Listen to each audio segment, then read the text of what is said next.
Hello, one and all. I am Luna Winters Tarot. This is my YouTube channel, which is the sister to my Instagram channel at Luna Winters Tarot. Now, I'm a psychic medium. I channel energy directly, but I also use tools of divination such as tarot and oracle cards, yada, yada. Now, you're just going to have to excuse the amateurness. The amateurness, is that even a word, of my channel. I'm really technologically inept, but it's the way I am, and it's the energy that matters, not the presentation. Now on with this energy. Last night I had one of my dreams where I channel very specific energy and a very, very specific message, and I was in a changing room and there was this horrible creature that kept crawling out of the woodwork. Now, also in that changing room with me was a masculine energy. It was an energy that was allowing itself to be seen but not heard. So this masculine presence was there, but they were remaining silent. They were very, very passive. And this very much is the energy of your counterpart, who is allowing you to see and feel them through the 5D, but I feel very much in the 3D. They are completely absent. They've potentially ghosted you and they're pretending that you don't even exist. But trust me, they are calling out to you. And they are wanting to bring healing to this situation between you. And the reason I say this is because of this creature. Now, it was a really revolting, ugly creature. It was like this giant centipede, but it was made out of many different aspects of different animals, which is why I'm calling it a creature. It had really horrible long tentacles. It had dried out duck feet. It was scaly. It was just ugly. And it kept crawling out of the woodwork and then sort of taunting me and then disappearing again. And I would turn to this masculine energy. I go, "You saw that, right?" And he would say nothing. So my frustration in my dream would mount, and I'd be like, "Are you seeing what I'm seeing?" And this creature kept reappearing, and every time I turned to the masculine to say, "Are you seeing that?" the creature would disappear again.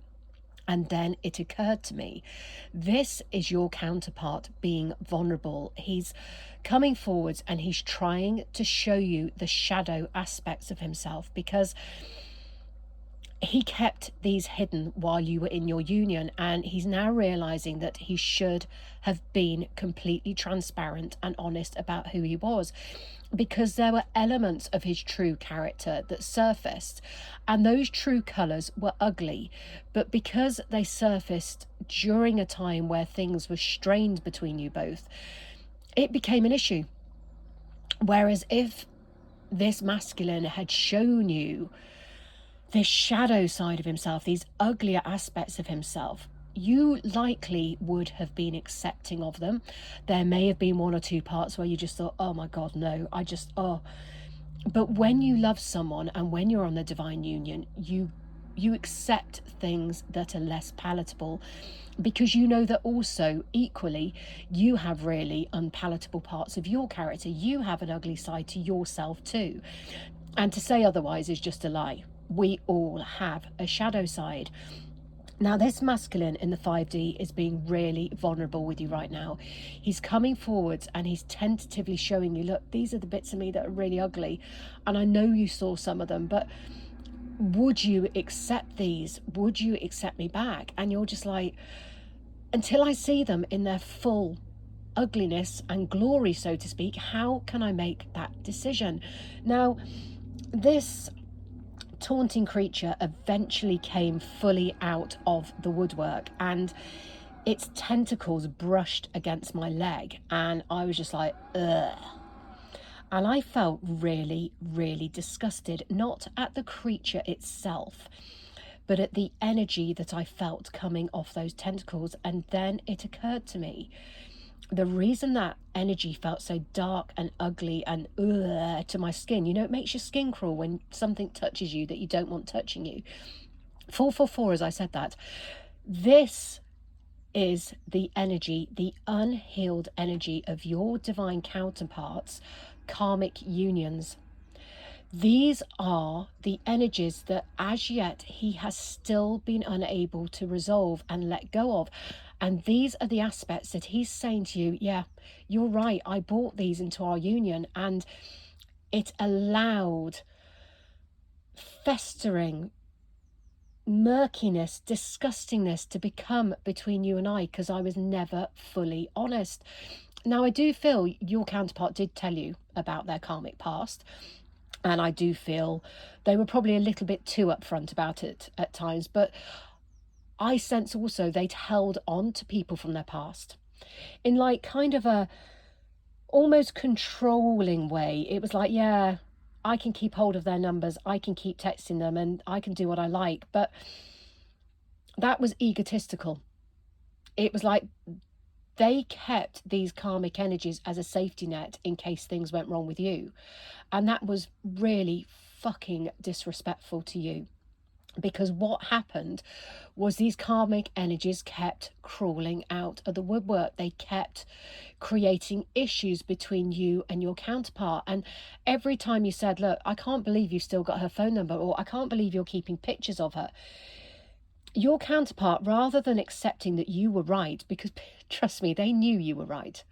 They knew what they were doing was disrespectful, hurtful, and cruel.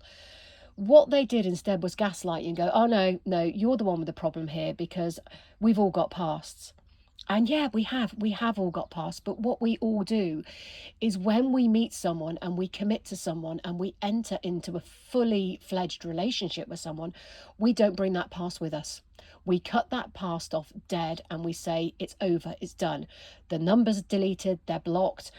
You know, if we want to keep the pictures, fair enough, because we all have history, but put them in a folder at the back of your phone. Don't keep them where you're looking at them daily, so you've got a constant reminder, because that is fucking disrespectful, and there's no other way to say that. I'm not going to sugarcoat it. It's disrespectful. But this is what your counterpart did. And slowly, and then really quite quickly, these karmic energies began to reclaim power because they knew they had this hold over your counterpart because he was allowing them to have it. So texts that you were saying, look, can you not reply to that, started creating arguments. And then your counterpart actually energetically started pitting you against these karmic hangers on. He allowed this to become a competition, a game, and it's one that he knew he was setting you up to fail in. And this is where it got ugly and cruel, because he knew what these karmic energies were like. They'd already destroyed him countless times over, and why he chose to keep them in his life, I don't know. I think it's like some kind of self-flagellation, like monk punishment of, oh, look at my past, it really hurt me, and rather than get over it, I'm going to carry it with me forever and let it destroy everything good in my life. That's what he was doing, and that's what happened here. These karmics crawled out of the woodwork and they touched every area of your union, and the love between you began to disintegrate because you felt insecure.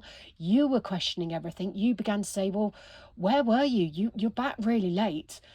And you began to question yourself as well, and your own sanity of, why am I doing this? I really love this person. They wouldn't be doing this to me. And on a physical level, they weren't, but on an energetic level, actually, yes.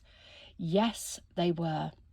And that energetic, excuse me, see, this is where your person began to start to fumble things. They started to hide things. And I'm seeing they had secret text and email accounts because it was feeding their ego. It really was. And it's really sad because now they see. Now they see how this karmic creature wasn't just hurting and destroying them, their present and their future. It destroyed you too. And they stood back impassive, silently, and allowed that to happen.